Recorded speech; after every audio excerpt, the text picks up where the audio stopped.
What is up, everybody? This is your boy Is Nefarious, and I am here with another edition of the Premier Madden League Report. This is going to be Week 8 League Report. We just finished up. We're now in Week 9, I believe, in Day 2 of Week 9. So hopefully get this one out, and then I'll get the Fantasy Report out as well. I still got to work on some graphics for that. But I'm doing something new with the League Report.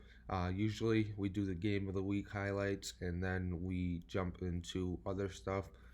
We're kind of doing a game of the week, but kind of not at the same time. Hard to explain, but you'll see in a second exactly what I'm talking about. But I do want to talk about, the usual. Anybody that's interested in the Premier Madden League and, following the league or applying to the league, we have a website called PremierMadden.com where you can see all our content, like this Premier Madden League Report video, the Fantasy Report. You got episodes from the Giants user who is natural SG and is part of SGO. You got videos from multiple people. We got a podcast that is pretty good as well. We got a bunch of content out there, so anybody's interested, PremierMadden.com. We got all our content there. Also, if you want to play in the league, we are always looking for good users. Looking to get, I'm missing the word right now. Reliable. We're looking to get reliable users that's going to play their games every week, and then also, be active in the league. You don't just play your games every week. You also, make moves in the off season. Actually care about your team and your product, stuff like that. So if you're interested, PremierMadden.com. In the information bar, we have the word apply. Hit apply. You're going to fill out a form. It's going to be sent to our commissioner, and then from there, he'll probably invite you to a tournament for the next open slot. So go ahead and do that, and hopefully one day you'll be in the Premier Madden League. But let's jump right into it. As I said, this is going to be a little different. So I don't have a Game of the Week highlight for you. I mean, a Game of the Week graphic for you. So let's jump right into it. So as you can see here, we're gonna start off in the with the New York Giants versus the Seattle Seahawks. The Giants coming off a bye and the Seattle coming off a tough loss. And we're gonna start with Seattle's got the ball with pretty much their first drive in the first play of the game. 9:56 left. So this is right after the kick return. He's gonna hand it up the middle to DeAndre Swift. He's gonna run through a crowd of guys and he's gonna break free. He's at the 20, he's at the 10, and he's gonna be all the way into the end zone. And as you can see, he's like, I scored a little too quick here, so I'm gonna waste a second or two. Never want to really score quick. You always want to waste some time, especially in the Premier Madden League and when you're playing a user like natural, because the game's never over. And as you can see, he's gonna hit Taywan Taylor up the seam. It's 16-13 here in the second half. So he's going to put him up 20-16. As you can see here, it's 23-20. Seattle Seahawks are up, surprisingly. We just started the fourth quarter, and he's going to find Saquon Barkley out of the backfield. Saquon is going to break free. He's going to cut to the inside, and he's going to take it all the way to the end zone. Nice little run there by Saquon Barkley. Tried to send an all-out blitz, and Saquon was free. 34-23 here in the fourth quarter. Under 3 minutes left. He's going to find Adam Humphries in the seam, and Humphries is going to take it all the way in, but he gets injured on the play. It's 34-31 now, only down by 3. They need a stop here, though, to get the ball back, and Jonathan Franklin's going to take it for a first down on a QB sneak, and that's pretty much going to do it. As you can see here, the Giants beat the Seahawks 34-31. DeAndre Swift and Saquon Barkley were the stories of the game. Both had a bunch of yardage and a couple touchdowns, so really good games from them. We're going to jump into the Oakland Raiders at the Pittsburgh Steelers. Good divisional matchup of the AFC North. And as you can see, we're going to pick it up 3-0. Oakland is up at this point. Pittsburgh has the ball in shotgun formation. You can see Ben Roethlisberger motioning somebody over. And he's taking a look at the defense. Doesn't think there's any man coverage. He's looking around. And he's going to get sacked A nice sack there, and it's going to get picked up by the Oakland Raiders, and he's going to take it right in for a touchdown, making it 10-0. D. Lloyd, who's having a good season, that's a tough hit on him. 13-3, as you can see, Oakland Raiders in the shotgun. Derek Carr looking around. He's looking around. He's going to toss it up deep to Tamarion Terry, and Terry's going to come down with it, a Moss-like catch, making it 20-6 here in the third quarter. As you can see, 9 minutes left, so there's still plenty of game. But Derek Carr is going to throw deep once again, and he looks like he's got a guy wide open, and it's Tamarion Terry once again, and he's going to find the end zone, making it 27-9, I believe. Now it's 29-12, and Derek Carr is going to keep it on a read option, and it's going to be picked up by Ryan Shazier, and he's got a lot of daylight in front of him. He's at the 30, he's at the 20, he's at the 10, and he's going to take it all the way to the house, making the score 29-19. Still far behind, and as you can see here, that's pretty much how the game ends. The Raiders had a field goal, making it 32-19. They improved 3-5, and then the Steelers lose the game, so they fall a 3-4. 3-4. We get the Vikings at the Falcons here, and as you can see, the Falcons are home, so they got the momentum, I guess. But Falcons are home. They're gonna try to hit their running back on a screen up 7-3, and it's gonna be picked off by Anthony Barr, and Barr's gonna take it all the way to the end zone, celebrating and all, making it 10-7. And we're going to pick it up here in the second quarter. 4 minutes left, and it's 14-10. Atlanta is up. And as you can see, he's going to hand off to the outside to Deshaun Jackson, I believe. Actually, Darius Jackson. I believe that's Darius Jackson. He's going to break to the outside, and he's going to find the end zone, making it 16-14 after a missed field goal. Here comes the Atlanta Falcons, though, looking to answer back. Matt Ryan audibles to a single back set after being in the shotgun, and he's going to find Calvin Ridley over the top, putting the Atlanta Falcons up 21-16. And they get the ball back here late in the third quarter, actually early in the third quarter. There's 9 minutes left, so pretty much the first play, 21-16. Matt Ryan's in the shotgun, and he's going to throw deep once again, and it is Julio Jones this time, and Julio's going to take it all the way to the end zone, making it 28-16. And as you can see, they won 42-25. Falcons moved to 6-2. Vikings fall to 3-5. Good games there from the Falcons, really making a statement win once again, showing that he's better than he is perceived to be after the tough loss to the Chicago Bears in the playoffs last season. Here comes the Chargers at the Broncos, and the Broncos is going to start off real nice with a safety, but we're going to pick it up here 9-2. Chargers are up. 6:25 left in the game. You could see some hot routes coming from Drew Lock, some audibles. He's looking around. He's going to find his running back, and it's going to be caught for a touchdown. Jonathan Taylor finds the end zone. 9-9 here. A real low-scoring game. We're going to pick it up here in the fourth quarter. And then Jameis Winston's going to find Austin Seferian-Jenkins for a touchdown, making it 16-9. Drew Lock's looking to make something happen. 10 seconds left. He's in the shotgun. He's going to toss it up, and it's going to be deflected, and it falls incomplete on fourth down. That's going to pretty much do it here. Chargers move to 3-4 after a terrible start, and the Broncos move to 4-4 after a couple big losses.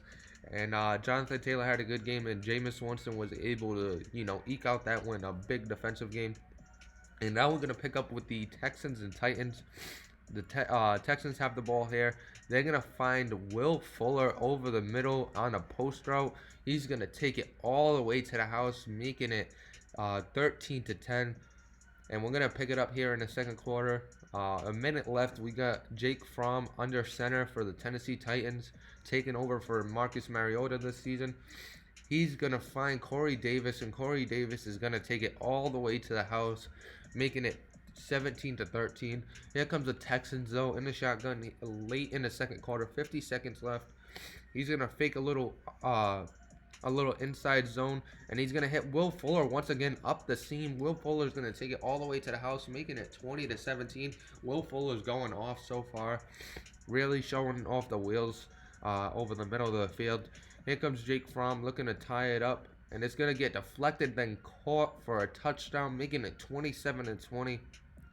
The Titans are up, but here comes Deshaun Watson trying to make something happen. Under 2 minutes to go. That was his best chance to come back, and it's going to be intercepted, and that's pretty much how this one ends. As you can see, the Texans lost 20-27. Titans with their first win. Texans still winless. Really good game from Fromm. Found Corey Davis and T. Higgins. A lot, and really good game from Will Fuller. 4 receptions, 189 yards, and 2 touchdowns. But really good game there from two teams that were looking for a win. But that's pretty much going to do it for that video. Well, the highlights, that's kind of what I'm going to do from now on is multiple games. I hope you all enjoyed. Usually I'll do how many games it take that can't fit on this page. So if we have 13, 14 games, I'll do 5. If we have 14, if we have 13, I'll do 4. I didn't realize how many games we had this week. I kind of just went with 5 because that's been the usual. As you can see here, though, we had the Bears beating the 49ers 34-24. Mitch Trubisky had a really good game, 24 of 28. He had 343 yards and a touchdown and 1 interception. Then we had the Redskins blowing out the Cardinals. Dwayne Haskins Jr., 12 of 16, 163 yards and 3 touchdowns. And then we had the Jaguars with a good win over the Packers. Really, he's turned the corner this season, and it's been questionable so far. But a win over the Packers like that, who's been really good, but he's also been up and down. But I still would give it to the Jags getting a solid win like that. So congrats to him. Tua was 13 of 14, 168 yards and a touchdown. And then we had the Chiefs over the Bucks. We had Tyreek Hill with 5 receptions, 152 yards and a touchdown. Then we had the Dolphins beating out the Bills, finally handing the Bills the first loss, and the Dolphins showing that they are here to stay. After a rough start to the season, their offense has been really, really good recently. Josh Rosen back under center, 24 of 29, 298 yards, 3 touchdowns and an interception. Jakeem Grant had 9 receptions, 129 yards, and 2 touchdowns. Then you had the Colts beating the Lions. Naheem Hines had 22 carries for 210 yards and 2 touchdowns. Really solid win for the Colts. The Lions were undefeated going into this game, but they ran into the Colts, and the Colts really showed up. So congrats to the Colts on that win. Really good win there. Then you got the Eagles beating the Rams 28-7. That was a simulated game, so we won't really talk about that.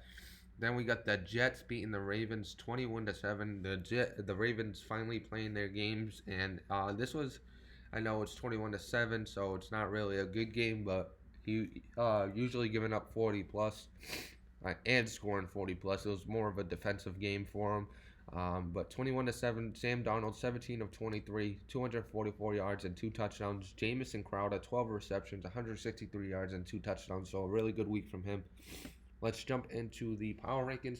As you can see, this was the week 8 power rankings heading into the week. So take it as you wish. I mean, you already saw it in the last video and I explained it. So let's jump into the week 9 power rankings and see who moved. So we got some movement. We got the Redskins moving up after a tough loss from the Bills, moving to 7-1. Then we got the Dallas Cowboys and New York Jets and Miami Dolphins all moving up after the tough loss from the Detroit Lions. He moves down. I know it's one loss, but he moves down from losing to the Indianapolis Colts, who are out of the top 10. So I would say that's kind of a significant loss. We'll see exactly what happens next week. Then we got the Bengals and the Patriots that moved up after a really tough loss from the Denver Broncos to the Chargers, and the Chargers moved up significantly after the win to the Broncos, as well as the Jacksonville Jaguars moved up huge because they finally got a solid win, showing that they're here to contend. So they moved to 5-2. They move up in the PR, and then we got the Packers who moved down, the Eagles who moved down. Then you got the Steelers who moved down after a tough loss. I moved down. I was in a bye. The Browns were in a bye. We both moved down. just because of the movement up top.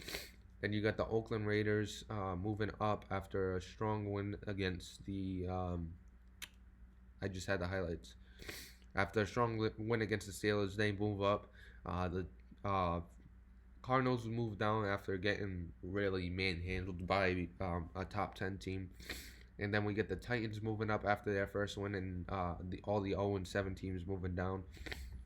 I don't know why I got a stuffy nose right now, but I'm going to push through. Let's take a look at the PML division standings. So here's a look at the NFC East. The Giants are in first, but they're only in first because they have one less loss than the Washington Redskins. So they're gonna have to either hope that the Giants get that loss, or I don't know if they played them twice already, but hand that loss to them themselves. But they would have pretty much a tie because I know the Giants beat the Redskins already this season. Then we get the Cowboys at 5-2. They're in third place. So this division, as you can see, all the 500 and above records are in green, and then just one below 500 record in red.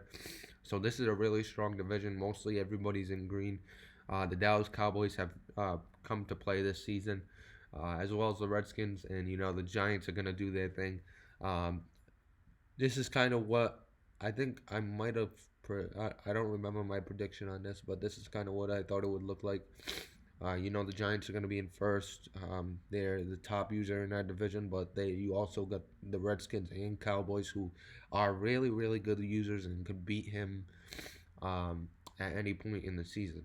It's not like, he's OP in this division. It's just, he's the best user. So if they don't bring their A game and he doesn't, hurt himself, and it's going to be a tough one for both of them. But really good game, really good division there. Let's jump into the next. We got the NFC North, and as you can see, we got the almighty Bears and Mole in first at 8-0. Then you got the Lions at 6-1, the Packers at 3-4, and then the Vikings at 3-5. I mean, you take a look at the Vikings and Packers. I believe I predicted that the Packers would be in fourth. They're really close right now between him and the Vikings. I also picked the Vikings to be in second, so that's not looking so hot right now. He's having a rough start to the season. He might be able to turn it around. We'll see. Then I got the Lions, who are 6-1. I had him third. He was talking a big game coming into the league, and so far so good. I mean, the one loss to the Colts is a tough loss based on the user. But 6-1 is not too bad. He hasn't played the Bears yet, and that's the game everybody's been waiting for. So we'll keep an eye on that and see if he can hand Mole his first loss, maybe 2 in the season. We'll see. But that's pretty much the NFC North, a solid division as well as the East. Then we're going to take a look at the NFC South, and we got the Falcons in first, 6-2. Really playing well so far. Last season he had kind of an easy schedule. This season he has a tougher schedule, and he's putting some wins together. So he's kind of showing that, he might have gotten blown out in the NFC Championship, but I'm not no pushover. He's showing that he should be a division leader. Then you get the Panthers, and I have Packers there, but that's the Saints.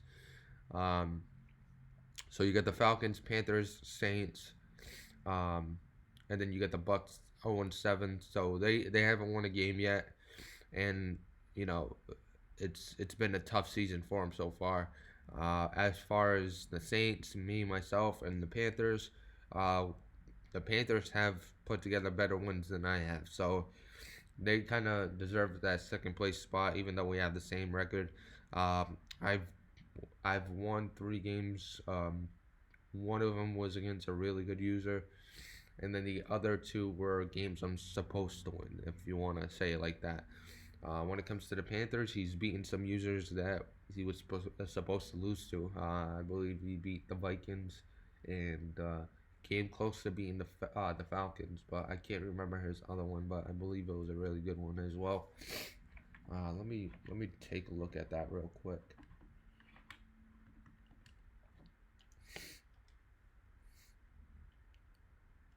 So the Panthers.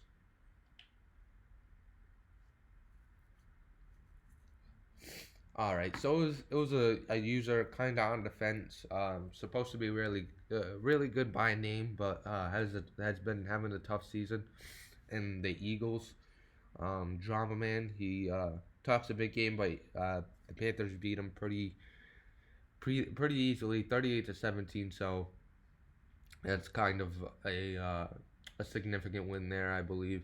When my only significant win was against the Raiders, week one, and he's been having a tough season all throughout. So it's kind of the same as his Eagles win, but that win against the Vikings, I think even though he's having a tough season, he's still at his worst is a really good user. So um, good work by the Panthers so far. I can't wait to play him myself, and we'll see exactly where we go from there. But congrats on, well, not congrats. You're 3-4 just like me, but hopefully you could keep it rolling, and hopefully I can too. Let's jump into the NFC West.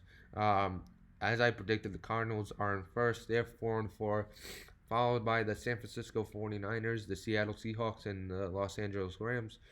I thought the Seahawks would begin second at this point, but the 49ers are 2-6. They're only a game ahead of them, so it's not crazy. But this is close to what I predicted. I think the Cardinals is a good user. Not the greatest, obviously. He's in that division. I think he's the best that division has to offer so far. Um, Not to say that you got the Seahawks, the 49ers, and the Rams who all could put something together. I mean, the Seahawks just almost beat the Giants, but I heard the Giants were chasing a dev story at the time. But there's no excuse. If you lose chasing a dev story, you lose. That's just pretty much how it goes. It's not, hey, you got the dev story. They'll pat on the back. No, you lost. Um, and I believe the Giants is the one of the users that said something about it. Hey, you can't be chasing the dev story. We're here to win games or something like that. He said something to that mean. So something to keep an eye out is dev stories. Some of these losses could be dev stories, and some of these guys could be chasing dev stories, knowing that they're not going to go anywhere, and tanking at the same time. So it's something to keep an eye out. But the NFC West, I think the Cardinals are gonna finish this thing out, maybe under a 500 record and still win the division. But I think they'll be over 500 just a bit, maybe 9-7 or 8-8 or something like that. I don't see them breaking double-digit wins. That's no shot to the Cardinals. It's just a really tough league. Really, it's every week you got a strong opponent, so it's not one of those pushover leagues. But that's pretty much gonna do it for this video. I hope you all enjoyed. I hope you enjoyed the extra highlights. I'm looking to continue to do that. Maybe at some point. I mean, the highlights were so easy. It took me like an hour to do all 5 games. So maybe I'll do the whole thing. Like I don't even think it took me an hour. It might have took me like a half hour to do all 5 games. So I might do every game. Who knows? At some point, we might have highlights of every game instead of having the around the league. But that's pretty much gonna do it for this video. I hope you all enjoyed. I hope you keep watching, and I'm out of here.